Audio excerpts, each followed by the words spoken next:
Shalom. Shalom, pagi hati. Salam sejahtera buat bagi kita semua. Puji nama Tuhan. Satu kesempatan yang indah yang Tuhan berikan buat kita. Kita boleh hadir bersama-sama dalam ibadah di pagi hari ini. Untuk itu, mari semua kita menundukkan hati kita. Kita akan masuk dalam ibadah. Kita menaikkan segala syukur kita di hadapan Tuhan karena kita boleh ada sampai pada pagi ini. Mari kita angkat pujian yang berkata, aku hendak bersyukur.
Puji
segala boleh jadi di dalam nama Tuhan yang menjadikan langit dan bumi, yang tetap setia untuk selama-lamanya dan tidak meninggalkan perbuatan tangannya. Amin. Salam kasih karunia dan damai sejahtera dari Allah Bapa kita dan dari Tuhan Yesus Kristus menyertai saudara-saudara sekalian. Amin. Masih tetap berdiri, mari sama-sama kita naikkan syukur kita kepada Tuhan. Kita meninggikan Dia, kita menyatakan bahwa hari ini kita boleh merasa bahagia karena kita boleh berkumpul bersama-sama dengan saudara seiman. Mari kita angkat pujian yang berkata, hari ini ku rasa bahagia.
Ketika ku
Jemaat dipersilakan dulu.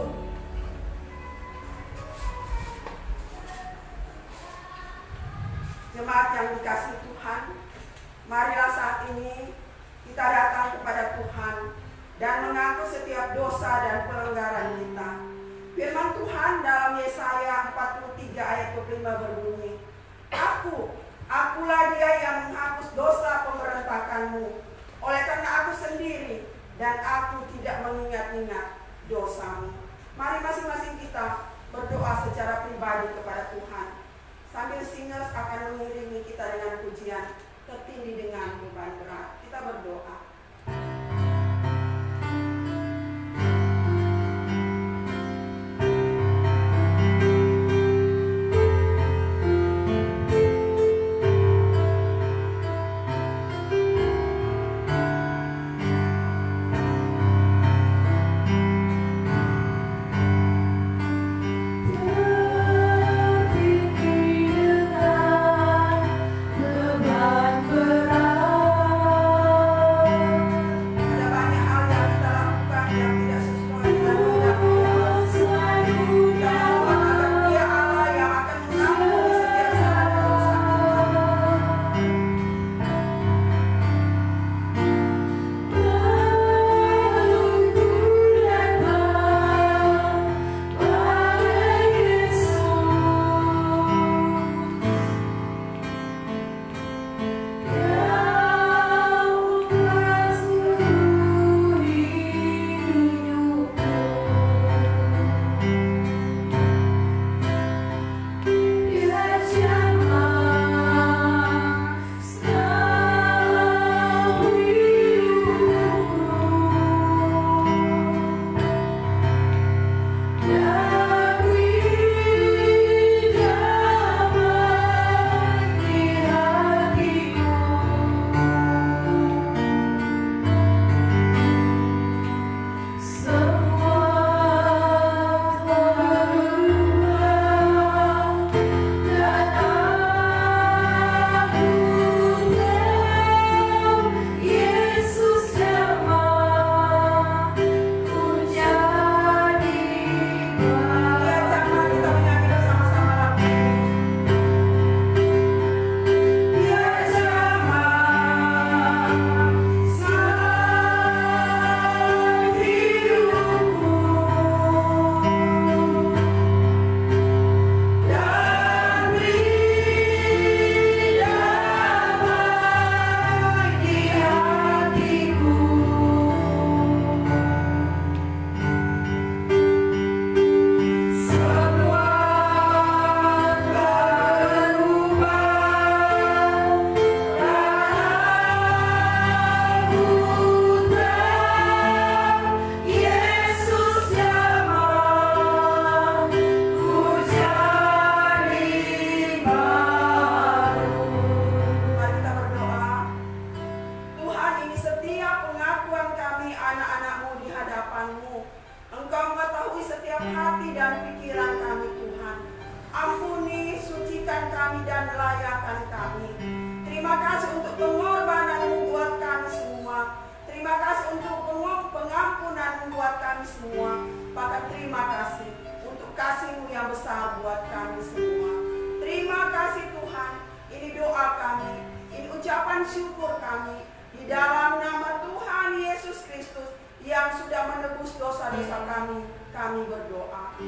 dosaku.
semua umat-Mu untuk menyenangkan hati-Mu, menyenangkan hati-Mu tiap waktu.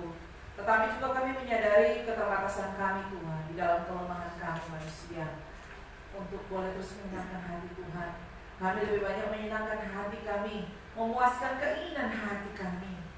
Untuk itu kami butuh Engkau Tuhan dengan firman-Mu, untuk terus menuntun kehidupan kami, untuk tiap-tiap waktu kami menyenangkan hati Tuhan. Saat ini kami bersama Tuhan mau dibentuk lagi dengan kebenaran firman Tuhan. Bagaimana hidup yang menyenangkan hati-Mu Tuhan. Berkati kami semua, hikmat-Mu menuntun kami, bahkan hamba-Mu juga yang akan menyampaikannya. Biar lewat bagian firman Tuhan yang akan kami baca dan renungkan saat ini boleh menjadi berkat di dalam kehidupan kami. Di dalam nama Yesus Kristus kami memohon pimpinan-Mu bagi kami semua. Amin. Ya, shalom bagi kita semua. Puji Tuhan, kita bersyukur ada sukacita, damai sejahtera yang Tuhan berikan bagi kita semua hingga kita boleh ada lagi di minggu yang kedua di bulan November, sudah bulan yang ke-11. Kita bersyukur untuk penyertaan Tuhan, kasih Tuhan di tengah-tengah kondisi dunia ini. Tapi kalau kita boleh beribadah di rumah Tuhan, bahkan juga sebagian kita ada di rumah cuma karena kasih anugerah dan kemurahan Tuhan. Untuk kita mau bersyukur dan mari kita mengarahkan hati kita untuk bersama-sama belajar akan kebenaran firman Tuhan. Mari kita membaca bagian firman Tuhan yang ada di dalam kitab Kolose. Di dalam kitab Kolose pasal yang keempat. Kolose pasal 4 kita akan melihat di 2 ayat. Ayat 2 sampai ayat yang ke-4. Kolose pasal 4 ayat 2 hingga ayat ke-4. Saya akan membacakan bagi kita semua. Bertekunlah dalam doa dan dalam pada itu berjaga-jagalah sambil mengucap syukur. Berdoa juga untuk kami supaya Allah membuka pintu untuk pemberitaan kami, sehingga kami dapat berbicara tentang rahasia Kristus yang karenanya aku dipenjarakan. Dengan demikian aku dapat menyatakannya sebagaimana seharusnya. Bapak Ibu Saudara, ada seorang pria, dia punya pesawat yang kecil, dia menerbangkan pesawat itu. Ketika dia sudah ada di udara, dia mengalami masalah rupanya. Ya, saat dia menerbangkan pesawat itu, dia menelpon ke bagian tower penjaga atau ke pengawas yang ada, dan apa yang dikatakannya, pilot ke menara. Saya berada di 300 mil dari bandara atau sekitar 600 kaki dari atas tanah, dan saya kehabisan bahan bakar. Rupanya ternyata dia kehabisan bahan bakar. Itu masalah yang dihadapi oleh pria yang menerbangkan pesawat kecil itu. Dan saya turun dengan cepat. Itu yang disampaikan berulang-ulang ke menara pengawas. Mohon saran, selesai. Ketika dia selesai dalam keadaan yang sudah gundah gulana dan gugup, apa jawaban akan diberikan? Apa yang harus saya lakukan? Tiba-tiba dia mendengar jawaban, tower ke pilot. Dan apa yang dikatakan operator itu mulai berbicara. Ulangi setelah saya apa yang dia akan ungkapkan. Jadi dia minta si pilot itu mengulangi apa yang akan disampaikan nanti di tower pengawas. Dan apa yang dikatakan oleh sang penjaga tadi, yang dia suruh ulang. Ikuti saya. Dia mulai berbicara. Bapa kami yang di surga, dikuduskanlah nama-Mu, dan seterusnya. Kita tahu itu adalah doa kami. Bapak Ibu Saudara dikasih Tuhan, ketika kita mendengar akan hal ini, apa yang terbersit di dalam pikiran kita? Ya, apa yang terbersit di dalam pikiran kita? Alih-alih mungkin si penjaga di menara pengawas akan mungkin memberikan instruksi lain-lain, tetapi dia tahu situasi saat itu memang kondisi yang sangat buruk. Ya, mereka tidak bisa berbuat apa-apa. Yang bisa dilakukan hanya apa? Berdoa. Dan ini yang mungkin dilupakan oleh sang pilot. Henry Meyer, seorang penulis yang luar biasa dipakai Tuhan, dia menuliskan begini: tragedi besar kehidupan bukanlah doa yang tidak dijawab. Jadi ternyata tragedi besar di dalam kehidupan ini bukan doa yang tidak dijawab, tetapi apa? Tetapi doa yang tidak diucapkan. Ini menjadi tragedi besar karena banyak orang mulai melupakan Tuhan lewat doa-doa, lewat hubungan yang pribadi. Artinya apa? Doa kita tahu bersama ya. Kalau ditanya apa itu doa, kita akan mengatakan apa? Nafas hidup kita, kehidupan kita, apa yang kita lakukan tiap-tiap hari, seperti bernapas, berjalan, makan, dan lain sebagainya. Tetapi doa itu seperti dia ada di satu sudut. Kalau kita ke gedung-gedung, kita akan menyaksikan ada satu kotak kaca, kemudian mungkin ada tulisan, mungkin dalam bahasa Inggris lah, digunakan jika perlu, ya, pecahkan jika perlu atau terjadi keadaan darurat. Bisa jadi doa itu seperti itu, ada di satu sudut tempat atau satu sudut ruangan karena tertutup oleh kotak kaca dan hanya sekali-kali digunakan, pecah dalam keadaan darurat. Kenapa? Memang seringkali kita mengaitkan doa itu lebih, atau kita melakukan doa itu lebih kepada situasi-situasi penting, situasi-situasi sulit atau krisis di dalam kehidupan kita. Tapi kita menyadari bukankah doa itu adalah salah satu hal yang terbesar juga dari Tuhan, selain keselamatan yang pasti yang utama dalam hidup kita. Ketika kita bisa berbicara dengan leluasa kepada Tuhan kita, tidak ada batasan, kita tidak perlu pengantara lagi, tapi kita bisa berbicara secara pribadi, secara komunal, persekutuan, keluarga. Tidak ada batasan, tidak ada halangan yang akan menghalangi kita untuk berbicara dengan Tuhan. Sehingga doa itu menjadi bagian yang sangat penting bagi kekristenan, secara sebagai kita orang-orang yang mampu percaya kepada Tuhan Yesus Kristus. Nah, tema kita adalah doa. Di bulan ini kita akan berbicara mengingatkan lagi bagaimana kehidupan doa orang-orang percaya kepada Tuhan. Nah, Paulus, kita tahu bagaimana kehidupannya. Dia betul-betul memahami doa dan kuasanya, dan doa itu menjadi bagian dari kehidupan Paulus. Di dalam kitab-kitab atau tulisan-tulisan, surat-surat yang dikirimkan kepada jemaat-jemaatnya, nasihat-nasihat yang diberikan, dia selalu berkata, aku berdoa. Paulus sadar betul bahwa doa itu betul-betul menjadi bagian dari kekristenan orang-orang percaya kepada Tuhan. Artinya seperti ini, ada satu ungkapan mengatakan, Anda tidak benar-benar bisa disebut orang Kristen yang baik ketika tidak berdoa. Dia mengilustrasikan bahwa sama seperti Anda tidak memiliki pernikahan yang baik ketika tidak berbicara dengan istri Anda. Artinya kita menikah tapi tidak pernah bicara dengan istri atau dengan suami. Tidak ada relasi, tidak ada komunikasi satu dengan yang lainnya.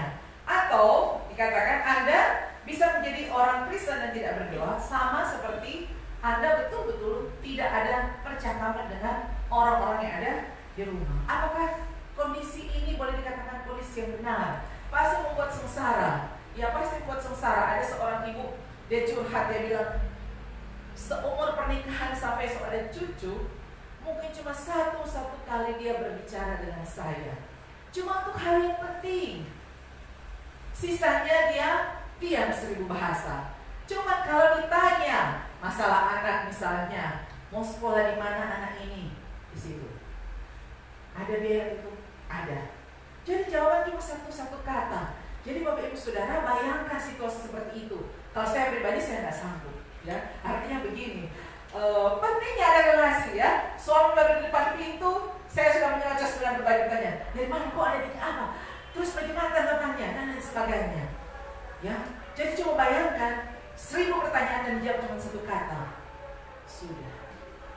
Dari sana kemana? Nah, doa digambarkan seperti itu ketika ada di dalam hubungan yang benar dengan Tuhan.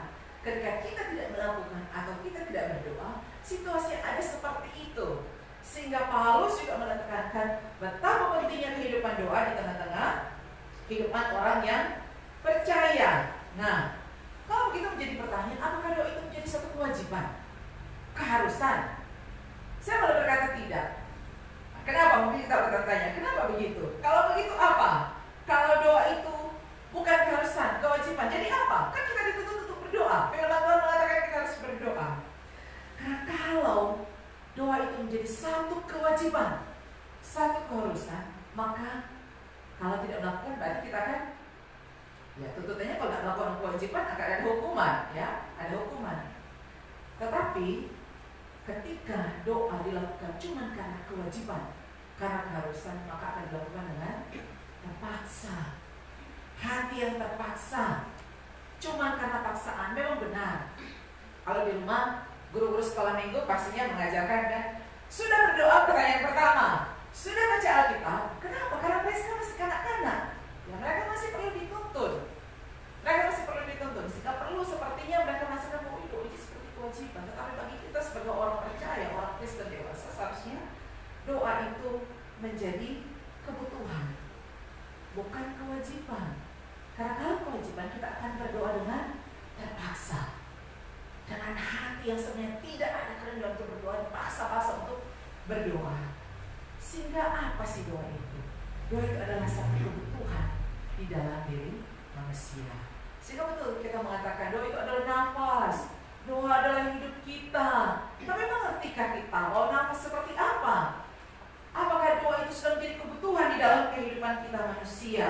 Ada satu kehausan seperti kata pemazmur Daud, begitu haus dan rindu akan Tuhan. Apakah doa itu menjadi satu kehausan kebutuhan akan Allah? Seperti kebutuhan ketika kita lapar dan butuh dipuaskan, harus dengan makan ketika lapar. Artinya ini adalah satu kebutuhan yang bisa tidak bisa harus dilakukan. Sehingga ketika kebutuhan akan dipuaskan oleh rasa lapar ini, ada makanan, maka kita bisa menikmati, enjoy. Begitu juga dengan kehidupan doa. Ketika kita lakukan dengan terpaksa, maka tidak ada rasa apa ya, sukacita, tidak enjoy untuk berdoa. Tetapi ketika doa itu menjadi satu kebutuhan, satu kehausan, satu kerinduan yang dalam, maka kita akan menikmati dengan sukacita. Kita akan enjoy untuk berdoa. Maka doa ini sebagai kebutuhan hidup orang percaya tidak bisa tidak harus ada. Tanpa doa kita tidak akan mungkin hidup. Tanpa doa kita mungkin akan disebut orang yang mati. Karena kebutuhan ini harus dipenuhi di dalam kehidupan kita, menikmati. Artinya di dalam doa itu kita akan bertemu dan menyatu di dalam keakraban dengan Tuhan Bapa kita di dalam nama Yesus Kristus.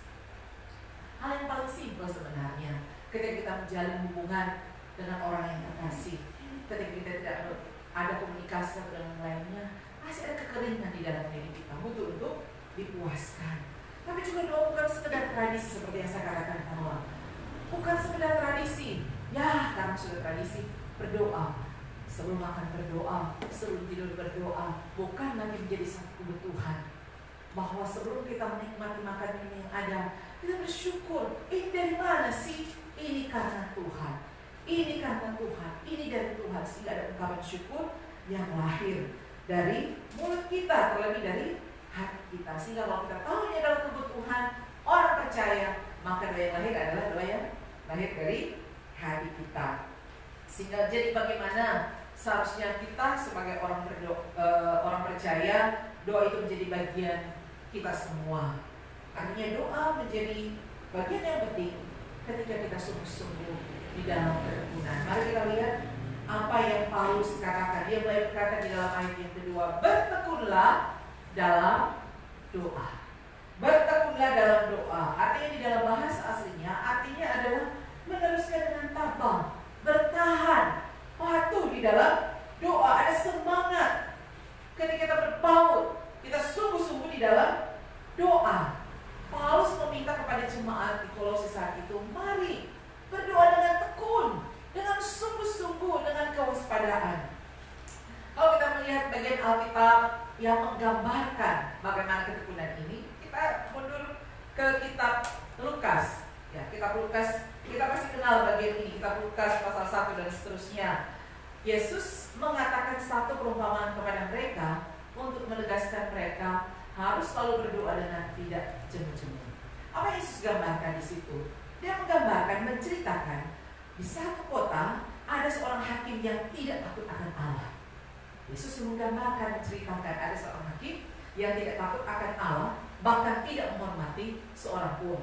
Tidak takut akan Allah, tidak menghormati lagi siapapun. Bahkan mungkin para petinggi-petinggi penguasa kota itu dia tidak takut lagi.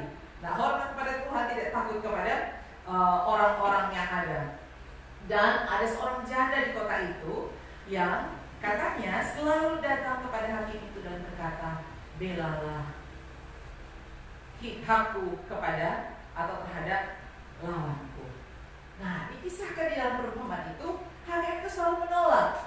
Tetapi sang janda ini terus menerus datang kepada dia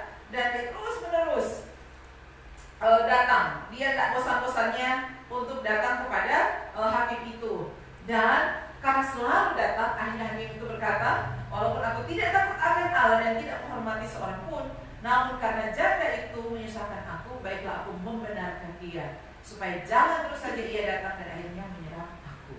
Jadi bayangkan, bisa jadi waktu sang hakim keluar dari rumah, dia sudah berdiri di depan pintu, berjaga-jaga. Hakim, tolong kasus saya, tolong kasus saya. Hakim mungkin lebih, saya sibuk dan lain sebagainya. Dia jalan, malah sampai di kantor rupanya janda sudah mendahului dia. Di depan kantor dicegat lagi. Hakim, tolong kasus saya, tolong kasus saya.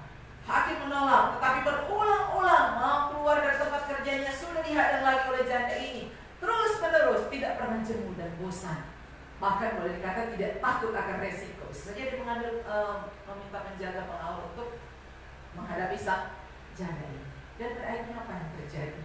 Hakim itu berkata, daripada si janda ini menyusahkan, daripada orang ini menyusahkan saya, maka apa yang dilakukan? Dia membenarkan sang janda tersebut. Perkara daripada janda tersebut, ketekunan dari sang janda ini, tidak jemu-jemu. Saya ingat kalau anak-anak mulai merongrong, istilahnya sekarang kata merongrong, untuk sesuatu yang misalnya meminta beli ini. Aduh, tiap saat tahu kan anak-anak saya, ya mungkin yang paling besar tidak yang kecil, ya so, pegang-pegang itu baju, tarik, pun, enggak, enggak, pagi siang malam. Pada akhirnya, ya sudah, yang penting mesti ini, mesti bagus-bagus, mesti ini itu, akhirnya terpenuhi. Ya karena apa? Tidak jemu-jemu, walaupun sudah dihalau, sudah diterjang ya oleh berbagai macam kata-kata, tetapi pada akhirnya luluh juga ternyata hati sang bunda. Inilah gambaran yang disampaikan bahwa ini loh sang janda berhadapan dengan hakim yang mengatakan bahwa dia ini orang yang tidak takut Tuhan, orang yang tidak menghormati siapapun, artinya tidak ada yang dia takuti. Kenapa dia bisa luluh? Apakah karena betul-betul si janda ini, kalau kita melihat luar biasa, apa yang mau Tuhan sampaikan? Karena dia ketekunannya tidak menyerah, ketika dia mengusik ke hakim tersebut, maka akhirnya perkaranya dibenarkan. Kita ingat di dalam kitab Lukas mengatakan, oleh karena aku berkata kepadamu, mintalah maka akan diberikan, carilah maka kamu akan mendapat, ketoklah maka pintu akan dibukakan. Kata kerjanya berarti terus menerus tidak pernah menyerah di dalam doa.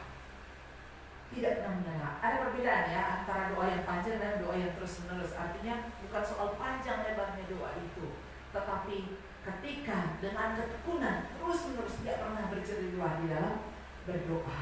Ketekunan berarti tidak pernah menyerah, tidak menyerah oleh keadaan.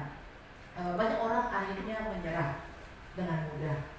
Mereka berhenti karena mengatakan bahwa tidak lagi berdoa, tidak melihat jalan keluar, tidak ada hasil yang didapat, sehingga sukacita menjadi hilang. Perasaan berharap atau pengharapan itu akhirnya menjadi hilang. Tetapi kita tidak hidup untuk itu. Kita hidup menurut perintah-perintah Tuhan yang terus menyuruh kita, terus mengingatkan kita, jangan pernah menyerah, jangan pernah berhenti berdoa. Nah, menurut penelitian para ilmuwan, di dunia ini binatang tercepat apa kira-kira? Ya, ini penelitian ya, yang saya baca katanya binatang yang tercepat itu adalah macan tutul Afrika. Macan tutul Afrika, dia bisa berlari dalam kecepatan 70 mil per jam. Nah, namun sang macan tutul ini punya kekurangan ternyata. Ya, kekurangannya adalah dia memiliki jantung yang kecil, sehingga dia cepat sekali merasa lelah. Sehingga ketika dia tidak cepat, akan dia terlambat sedikit saja menangkap mangsanya, maka pasti dia sudah tidak bisa mendapat. Ada binatang-binatang lain yang akan mendapatkan mangsa yang harusnya didapat. Kenapa? Karena dalam pelarian yang cepat, kalau dia tidak lebih cepat lagi mendapatkan, jantungnya sudah lelah, maka dia menjadi sangat-sangat kelelahan. Dia tidak bisa bertahan lagi ya untuk mengejar musuh, bahkan akhirnya dia tidak bisa bertahan ketika dia tidak bisa mendapatkan makanan. Nah, banyak orang Kristen hatinya mungkin seperti hati sama jantung ini, ya. Bukan soal jantungnya, bukan, tetapi soal apa? Soal ketekunan, ya. Soal juga kesabaran. Jadi hati seperti macan tutul ini kecil, lemah, mudah lelah menghadapi situasi yang ada. Banyak orang di dalam doa, mereka berdoa di dalam waktu yang panjang. Bukan berulang-ulang seperti yang saya katakan tadi ya. Di awalnya meledak-ledak, begitu bersemangat, berdoa untuk satu hal, ya untuk satu hal, tetapi tidak memiliki kesabaran menanti jawaban Tuhan. Begitu meledak-ledak ya, seperti sang macan itu, pelariannya cepat sekali 70 km per jam, tetapi setelah lewat itu dia mulai ngos-ngosan, pada akhirnya harus berhenti. Oke, saudara, kita ingat di dalam Yesaya 42:31, firman Tuhan berbunyi demikian, tetapi orang-orang yang menanti-nantikan Tuhan mendapat kekuatan baru. Mereka seumpama Raja Wali yang naik terbang tinggi dengan kekuatan sayapnya. Mereka berlari dan tidak menjadi lesu. Mereka berjalan dan tidak menjadi lelah. Itulah kekuatan yang harusnya dimiliki oleh orang percaya, bahwa kita seperti burung Raja Wali, dengan kekuatan sayap kita tidak menjadi lelah. Karena apa? Dengan kekuatan Tuhan. Nah, kita kembali kepada sang janda di dalam kitab Lukas pasal 18 yang begitu gigih berjuang. Kenapa dia begitu gigih berjuang? Karena dia tahu perkaranya adalah perkara yang benar. Kita tahu kalau di masa itu gambaran seorang janda itu adalah orang yang lemah sebenarnya. Orang yang lemah, orang yang tidak berdaya. Perkara seperti apa yang dimiliki oleh sang janda itu? Pasti perkara yang kecil sebenarnya. Sehingga bagi sang hakim itu perkara yang remeh sebenarnya. Tetapi inilah mungkin satu-satunya pengharapan yang dimiliki oleh sang janda tersebut. Pengharapan yang dia punya, satu-satunya yang dia punya. Dari si janda tersebut kita ingat bagaimana perjalanan Ruth dan ibu mertuanya. Seorang janda yang mungkin sudah tidak punya hak, tidak diperhitungkan lagi, tapi mereka berjuang. Demikian juga si janda ini. Perkaranya mungkin kecil, tidak ada apa-apanya, tapi mengapa dia begitu gigih berjuang? Karena pastinya kemungkinan besar itu satu-satunya hal atau perkara yang dia miliki, yang berpengaruh begitu besar di dalam kehidupannya. Dan pastinya perkaranya adalah perkara yang benar. Sehingga mungkin bagi kita ada istilah mengatakan sampai darah penghabisan pun saya akan berjuang untuk itu. Sehingga walaupun dia harus berhadapan dengan hakim yang lalim, yang mungkin saat itu dikenal begitu lalim saat itu, tapi dia tidak ada takutnya. Kenapa? Dia tidak punya pilihan lain selain datang kepada sang hakim itu untuk membenarkan perkaranya. Begitu gigih berjuang karena dia tahu perkara itu adalah perkara yang benar. Bapak saudara, ketika kita tahu bahwa perkara atau pergumulan atau persoalan yang kita doakan itu adalah perkara yang betul-betul benar. Artinya apa sih? Janda dia meminta supaya membela perkara yang benar, maka kita akan dengan gigih berjuang. Karena kita tahu apa kita doakan itu adalah berbicara mengenai kebenaran, perkara-perkara yang benar, sehingga Tuhan akan membenarkan setiap seruan orang-orang yang datang kepadanya. Karena apa? Iman percaya. Dia percaya bahwa dia berjalan di dalam kebenaran. Perkaranya adalah perkara yang benar di dalam Tuhan. Sehingga pada akhirnya dia dibenarkan karena imannya, karena percayanya. Sehingga kita berdoa di dalam ketidakpercayaan. Kita mungkin meminta kepada hamba Tuhan, tolong doakan. Tapi adakah kita berdoa juga untuk perkara ini? Saya sering kali diminta oleh teman-teman, oleh anak-anak rohani, doakan ya, doakan. Tapi saya selalu bertanya, kamu berdoa enggak untuk ini? Aduh, ini perkara terlalu besar. Tuhan mau jawab enggak? Kenapa? Mereka saja tidak percaya Tuhan menjawab. Kenapa mau berdoa? Doa itu harus dimulai dengan kepercayaan. Betul-betul bergantung kepada Tuhan sebagaimana sang janda. Dia yakin, dia percaya bahwa perkaranya akan dibenarkan. Sehingga walaupun dia harus pontang-panting bolak-balik, dia tidak menyerah karena dia tahu perkaranya benar dan dia percaya. Sehingga Tuhan mengatakan, Tuhan sendiri mengatakan bahwa imannya camkan itu. Dia mengatakan di dalam ayat yang ke-8 bagian akhir, jika anak manusia itu datang, adakah ia mendapati iman itu? Seringkali kita berdoa di dalam ketidakpercayaan kepada Tuhan. Seringkali kita berdoa di dalam keraguan kepada Tuhan. Saya pun pernah mengalami hal ini. Benarkah? Akankah? Mungkinkah? Karena mungkin kita berpikir perkara ini terlalu besar. Tapi jangan kita meminta suatu hal yang salah pastinya ya. Kita meminta supaya Tuhan loloskan. Saya akan menipu orang itu, ya, loloskan Tuhan. Tuhan, saya akan mengambil hak orang itu dalam artian dengan bahasa yang halus. Tuhan harusnya kok kita hati Tuhan. Walaupun kita tahu kita mengambil hak itu bukan punya kita, bukan hak kita, tapi kita berdoa kepada Tuhan. Itu pastinya Yakobus bilang, mengapa tidak dijawab? Karena doamu itu adalah doa yang salah. Tapi kalau perkara yang benar, maka kita penuh dengan keyakinan dan kepercayaan. Kita berdoa kepada Tuhan, meminta Tuhan menjawab. Tapi sekali lagi jawaban Tuhan kita tahu, ya, tidak dan tunggu, ya. Tapi kita selalu meminta Tuhan untuk menjawab, ya. Bapak Ibu Saudara, kita punya pengalaman yang luar biasa pasti pribadi lepas pribadi dengan Tuhan lewat doa. Saya juga punya pengalaman secara pribadi dengan Tuhan di dalam doa. Meminta A, Tuhan menjawab B. Sudah terkelutut air mata sudah tertumpah-tumpah. Kenapa jawaban B? Pada akhirnya ketika semua terjadi, menjalani, iya Tuhan, puji Tuhan. Kalau Tuhan jawab A, pasti akan seperti ini. Tapi Tuhan menjawab B dan luar biasa. Luar biasa jawaban Tuhan di dalam kehidupan ini. Dan intinya Tuhan sudah memberkati dengan cara Tuhan yang luar biasa. Jawaban B yang Tuhan berikan itu ternyata untuk kemuliaan nama Tuhan Yesus Kristus. Bapak Ibu Saudara yang kasih dalam Tuhan, bersikaplah gigih di dalam berdoa, di dalam iman yang sungguh. Ketika Tuhan bertanya, adakah di bumi ini dapati iman?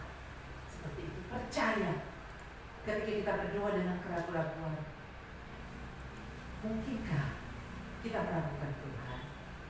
Tapi ketika dengan hati yang hancur, dengan hati yang percaya bahwa Tuhan akan membela perkara yang benar, Tuhan akan membenarkan seperti janda ini. Mungkin jawabannya tidak seperti yang kita inginkan, tapi yakin jawaban yang Tuhan berikan itu adalah jawaban yang benar di hadapan Tuhan. Bapak-Ibu Saudara, bagaimana seharusnya doa itu menjadi bagian kehidupan kita? Artinya doa menjadi bagian penting bagi kita. Ketika kita juga berdoa dengan penuh semangat, ya semangat. Di dalam bagian yang kita baca tadi, di dalam kitab Kolose dikatakan berjaga-jaga dan waspada. Itu menggambarkan di masa itu ada sebuah perahu yang sudah siap sedia di pinggir danau, yang akan siap sedia untuk mengangkut penumpangnya. Ya, jadi ketika ada penumpang dia siap dan akan langsung berjalan. Artinya tidak loyo, ya. Kalau ada orang baru perahu itu ditambahkan, kalau tidak dia jalan-jalan kemana, tapi dia siap sedia, berjaga-jaga, penuh semangat, ya, penuh semangat untuk menjalani tugas kerjanya perahu ini. Nah, dalam kehidupan kita pun kita seharusnya dengan penuh gairah untuk berdoa, dengan penuh semangat. Gairah itu seperti apa? Adalah doa yang bukan hanya dari kepala, tetapi dari hati, yang keluar dari hati kita dengan penuh semangat, dengan penuh kepercayaan. Sebagaimana Paulus, tiap-tiap waktu berdoa, di dalam penjara pun dia berdoa, di situasi apapun dia berdoa, bersyukur kepada Tuhan. Paulus mengatakan dengan ucapan syukur. Betapa pentingnya Bapak Ibu Saudara mengucap syukur. Saya menyaksikan seorang saudara ketika dia mendapatkan penyakit yang sudah stadium 4 di bagian usus dan tubuhnya sudah habis, nafas tinggal satu-satu. Dia selalu berteriak, menangis sakit. Ketika saya kunjungi, saya lihat beritanya luar biasa sekali. Saya berkata, mari kita berdoa mengucap syukur kepada Tuhan. Bukan lagi berteriak, artinya kita tahu sakit. Mari kita belajar untuk bersyukur. Bilang Tuhan Yesus terima kasih. Tuhan Yesus baik. Tuhan Yesus terima kasih. Tuhan Yesus baik. Dalam kesakitan, dalam penderitaan, beban ini pasti akan menjadi ringan. Bagi dia sulit, dia menangkap saya dengan wajah yang memang sudah sangat berbeda, dengan tubuh yang sudah hampir habis, dengan tulang dan protein yang besar. Saya mencoba ganti berdoa. Dan dia mulai dalam doanya tidak ada dengan terima kasih Tuhan, Tuhan Yesus baik, dengan air mata Tuhan Yesus baik, terima kasih Tuhan.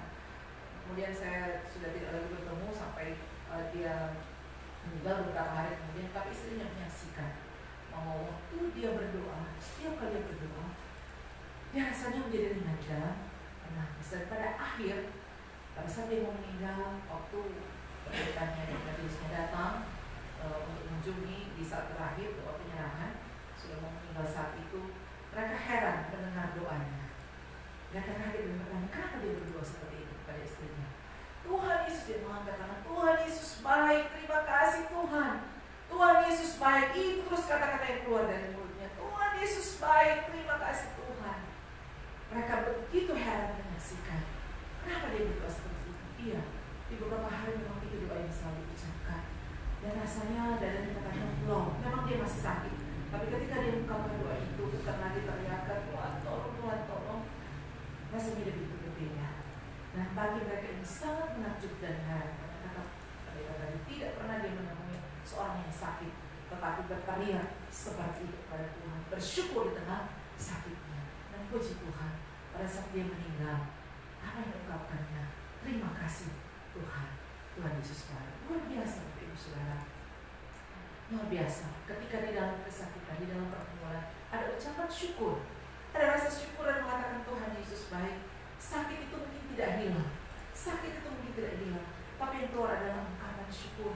Ada kelegaan karena kita merasa bahwa betul Tuhan ada di dalam kehidupan kita. Paulus 3 kali meminta Tuhan cabut duri ini dari dalam dagingku, Tuhan kehendak. Ketiga kali dia berdoa, Tuhan tetap bilang tidak. Dan Tuhan katakan, cukuplah kasih karunia-Mu. Dan Paulus bersyukur kepada Tuhan. Di dalam kelemahan dia boleh merasakan Tuhan yang kuat. Puji Tuhan. Dan itu yang Paulus mau bilang, dia bukan cuma berkata-kata dari teori. Saya mungkin lebih banyak teori, tapi bersyukur tiap-tiap waktu Tuhan membentuk, pada akhirnya boleh merasakan kesakitan, pergumulan, penderitaan, tapi jawaban Tuhan yang luar biasa. Ketika mampu bersyukur kepada Tuhan, maka Tuhan berkarya luar biasa. Artinya apa? Tuhan, kita bukan mengubah Tuhan lewat doa kita, tapi Tuhan mengubah kita lewat doa-doa kita. Tuhan mengubah setiap hati kita. Sehingga apa juga yang Tuhan minta kepada kita untuk kita lakukan, untuk kita doakan. Tuhan mau juga di bagian doa kita adalah kita berdoa mengampuni orang-orang yang melakukan hal yang mungkin menyakiti hati kita.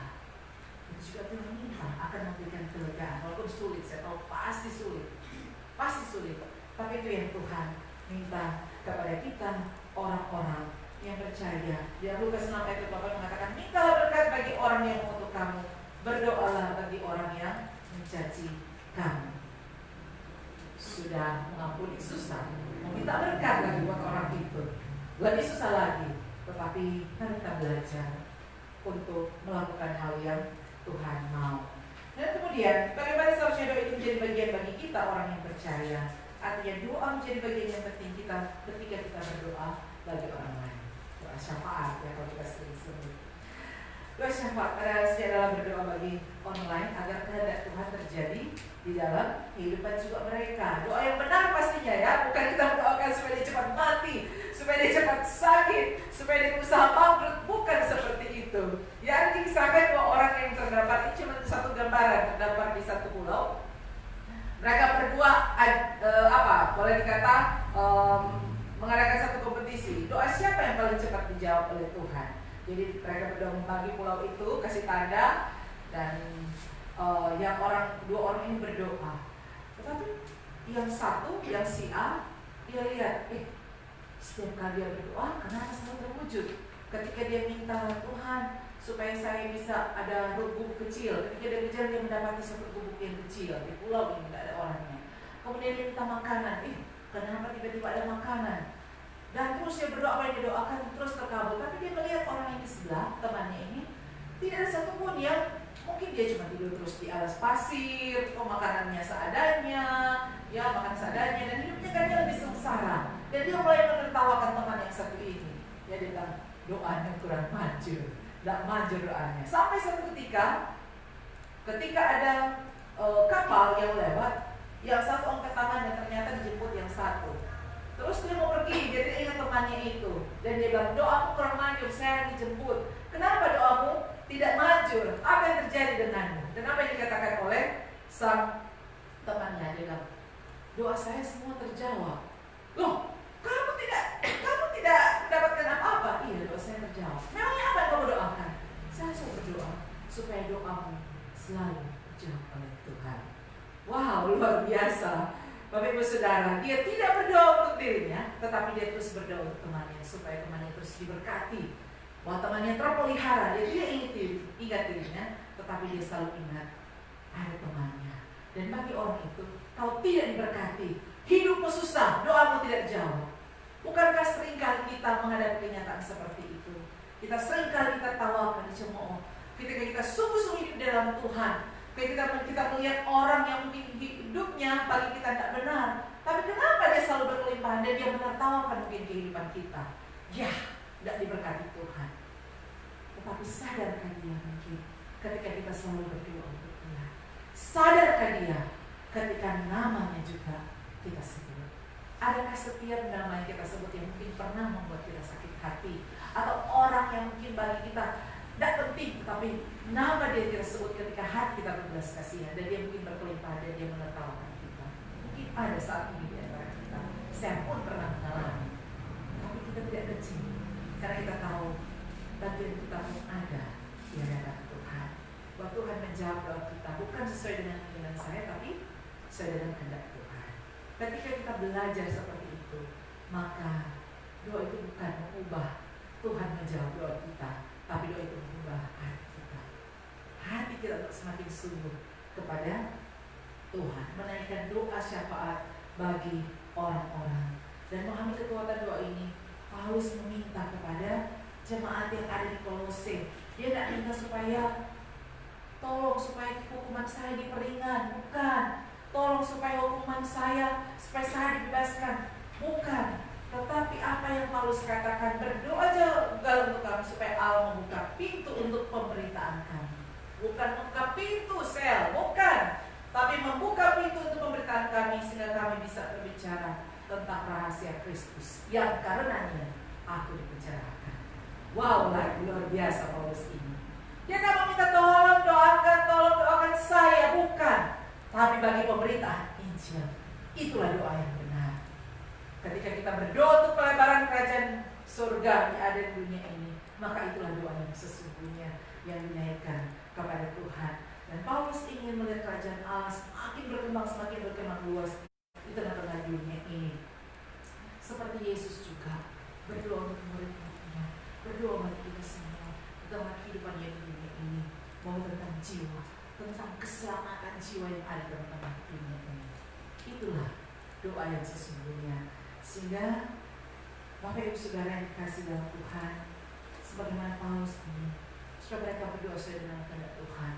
Itu pun yang dia ingin, supaya kita juga berdoa sesuai dengan kehendak Tuhan. Setiap desah nafas kita, perilaku kita itu adalah doa kita kepada Tuhan. Orang yang berdoa hati makin berubah, semakin dekat kepada Tuhan. Maka hati yang berubah ini akan dilihat oleh mata menjadi kesaksian, dan kesaksian ini bisa juga menjadi berkat bagi banyak orang. Sehingga mari sukailah doa.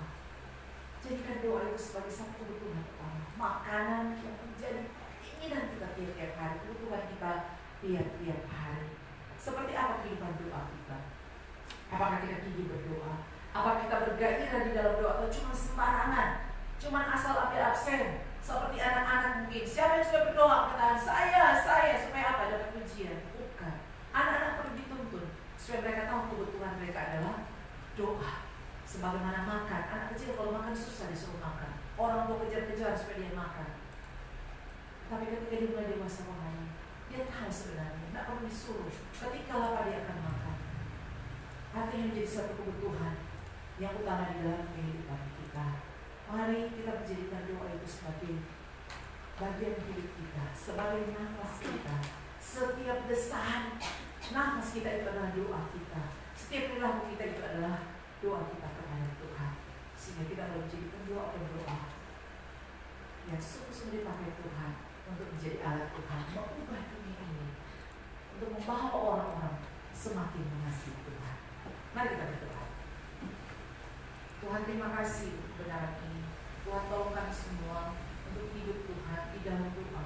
Setiap desah nafas kami itu adalah doa kami kepada Tuhan. Setiap perilaku kami itu adalah doa kami kepada Tuhan. Biarlah Tuhan tolong kami semua untuk menjadi pendoa-pendoa yang terus memperkenankan Tuhan. Dipakai untuk boleh berdoa Tuhan bagi kemajuan pekabaran Injil yang ada dalam tangan dunia ini, bagi pelayanan, bagi keselamatan orang-orang Tuhan.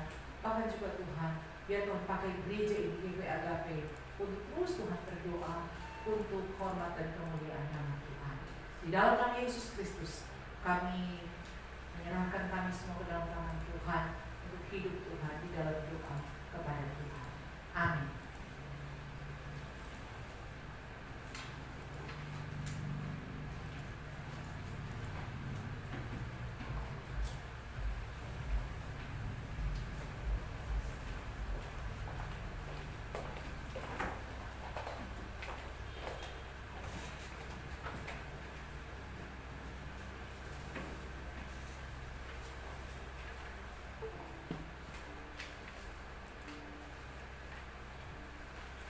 Jemaat yang dikasihi Tuhan, saya mengajak kita semua untuk bangkit berdiri.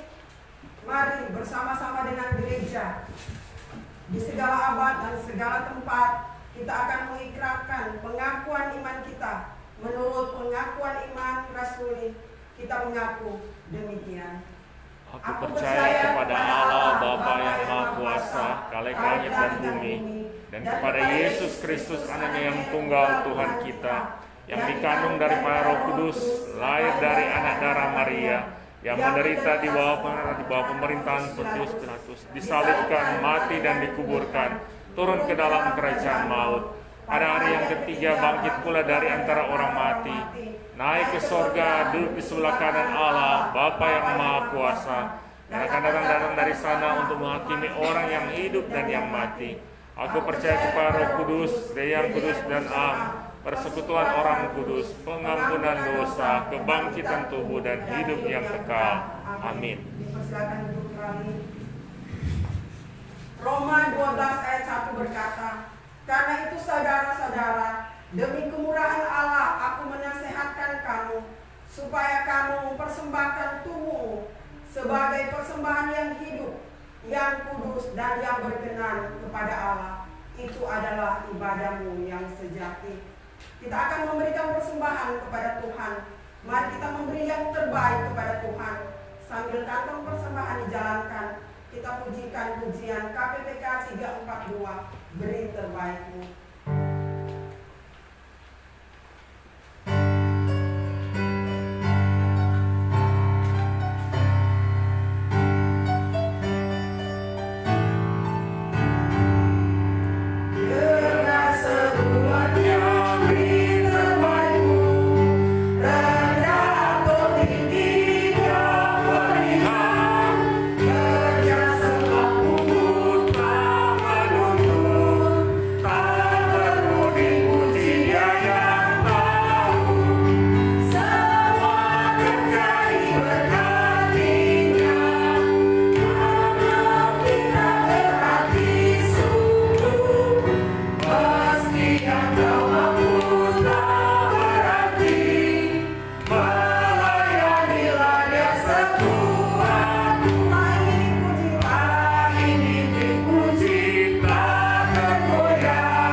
kebutuhan kami untuk kami jalani hidup yang Tuhan percayakan kepada kami. Terima kasih Tuhan, teguhkan firman-Mu bagi kami semua, dan berkati hamba firman-Mu yang sudah boleh menyampaikan dalam pelayanan dan dalam kehidupan keluarga dan aktivitas hari lepas hari. Dan Tuhan, kami terus berdoa bersama-sama untuk bangsa dan negara Indonesia. Biarlah Tuhan senantiasa berbelas kasih bagi bangsa Indonesia ini dengan situasi sulit yang dihadapi bersama dengan seluruh bangsa-bangsa di dunia. Biarlah Tuhan tolong memberkati Presiden Jokowi dengan aparaturnya Tuhan, untuk boleh mengambil kebijakan-kebijakan yang memungkinkan bangsa ini boleh pulih kembali karena krisis ekonomi yang disebabkan oleh pandemi virus corona. Biarlah Tuhan menolong, memberkati, memampukan, dan melindungi pemimpin-pemimpin bangsa kami dari hal-hal yang jahat, dari hal-hal yang menginginkan untuk boleh mereka melakukan hal yang tidak benar. Biarlah Tuhan menolong dan memberkati. Berikan keamanan bagi bangsa dan negara Indonesia. Hingga di Sulawesi Utara, di Kota Bitung ini kami taruh ke dalam tangan-Mu. Hingga di Kecamatan Adat Tembaga, di Kelurahan Paten 2, kami taruh ke dalam tangan-Mu Tuhan. Di seputaran gereja kami ini juga Tuhan memberkati kompleks serupa ini. Kami bawa ke dalam tangan Tuhan. Terima kasih dalam persiapan pemilihan kepala daerah di Sulawesi Utara, di kota kabupaten di Sulawesi Utara, dan di daerah-daerah lain, dan serta di Kota Bitung ini Tuhan, kami serahkan dalam tangan-Mu pemimpin yang tepat Tuhan menyiapkan, dan beri kami semua yang memilih untuk boleh memilih yang sesuai dengan kehendak yang dikehendaki oleh Tuhan, sehingga boleh terpilih pemimpin yang mau membangun kota ini demi kemakmuran rakyat, dan terlebih karena mereka takut dan mengasihi Tuhan. Terima kasih Tuhan, kami serahkan ke dalam tangan-Mu. Memberkati terus para pelayan-pelayan Tuhan, para misionaris, gereja-gereja yang ada untuk diberkati, untuk boleh mengerjakan, terus menyuarakan suara kenabian, terus menyampaikan berita kebenaran, berita Injil. Biarlah Tuhan tolong banyak jiwa yang boleh datang kepada Kristus lewat orang-orang percaya yang melayani-Mu Tuhan. Bahkan kami terus menyerahkan untuk gereja kami, gereja GKI AGP Bitung. Biarlah kehadiran di kompleks Ruko Paten ini, bahkan di Kota Bitung ini boleh menjadi berkat. Berkati setiap hamba Tuhan, pengurus jemaat yang ada Tuhan, diberkati dan dimampukan oleh Tuhan. Simpatisan juga yang beribadah bersama-sama, diberkati dan dimampukan oleh Tuhan. Boleh melakukan apa yang diinginkan dan dikehendaki oleh Tuhan. Boleh terus membaca bagian-bagian firman Tuhan, boleh senantiasa berdoa, bahkan melakukan setiap misi yang Tuhan taruh bagi pelayanan gereja ini untuk mencapai visi yang sudah Tuhan berikan bagi gereja ini. Terima kasih Tuhan Yesus, kami menyerahkan ke dalam tangan-Mu, memberkati usaha dan pekerjaan dari setiap jemaat dan simpatisan yang ada. Kami memohon kepada-Mu Tuhan, berkati apapun yang dikerjakan, kalau itu sesuai dengan kehendak Tuhan, itu hal yang berkenan kepada Tuhan. Biarlah lewat keringat, lewat suara lelah, bahkan di sepanjang minggu ini juga akan berjerih lelah, diberkati oleh Tuhan, diberikan kemampuan, diberikan kesehatan, dijauhkan dari kecelakaan mara bahaya. Yang mengadakan perjalanan, biarlah Tuhan memberkati, Tuhan menolong, melindungi. Kami memohon kepada-Mu, bahkan kami semua yang hadir di pagi siang hari ini, Tuhan memberkati dalam setiap usaha jerih lelah, bahkan pelayanan di sepanjang minggu di depan ini yang kami akan lewati. Terima kasih Tuhan, kami percaya kepada Tuhan-Mu, Tuhan menjaga dan memelihara kami. Dan kami bersyukur lewat berkat-berkat Tuhan, sekarang ini kami boleh memberikan persembahan. Berkati setiap persembahan yang diberikan, persembahan syukur, persembahan rutin, persembahan perpuluhan, diberkati oleh Tuhan. Bahkan orang-orang lain juga yang ada di luar yang menopang gereja ini, biarlah mereka juga diberkati oleh Tuhan. Mereka yang sudah boleh dipakai oleh Tuhan untuk menyiapkan sarana-sarana bagi gereja ini, diberkati oleh Tuhan untuk dalam kehidupan, usaha dan pekerjaan. Bahkan terlebih kebahagiaan surgawi menjadi bagian di dalam kehidupan pribadi dan keluarga. Jemaat-jemaat dan keluarga jemaat yang ada di luar daerah, mereka juga dilindungi dan disertai oleh Tuhan. Mereka juga yang beribadah lewat online dalam ibadah bersama dengan kami, diberkati oleh Tuhan dalam kehidupan mereka. Terima kasih Tuhan, terpujilah Engkau, kami percaya kepada-Mu. Berkati pengelolaan persembahan, boleh dikelola secara baik, terbuka, dan boleh semua boleh memperhatikan hal itu, sehingga benar-benar pengelolaannya dapat dipertanggungjawabkan kepada Tuhan dan kepada kami semua. Terima kasih Tuhan, terpujilah Engkau. Kami menyerahkan seluruh hidup kami sepanjang minggu ini. Biarlah kami boleh memuliakan dan menyenangkan Tuhan di bagian-bagian aktivitas hidup yang Tuhan percayakan kepada kami. Dan kami akhiri doa kami dengan doa Bapa kami yang sudah Tuhan ajarkan kepada kami. Bapa kami yang di surga, dikuduskanlah nama-Mu, datanglah kerajaan-Mu, jadikanlah bumi seperti surga. Berikanlah kami pada hari ini makan kami yang secukupnya, ampuni akan segala kesalahan kami, seperti kami mengampuni orang yang bersalah kepada kami, dan jangan membawa kami cobaan, tapi lepaskan kami dari jahat. Karena Kau yang punya kerajaan, kuasa dan kemuliaan sampai selama-lamanya. Amin.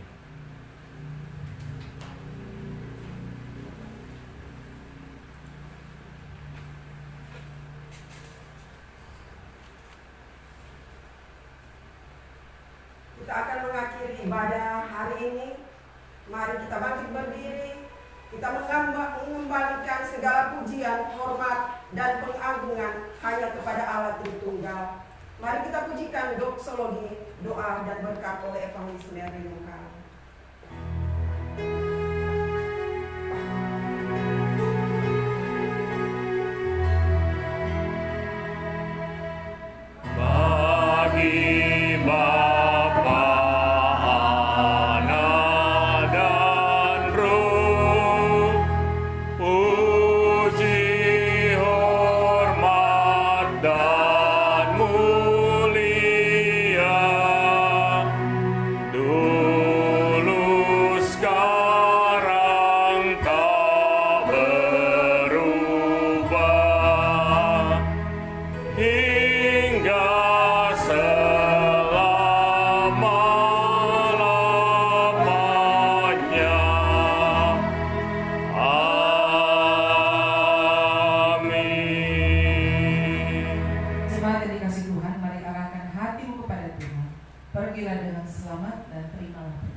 Tuhan memberkati dan melindungi saudara-saudara.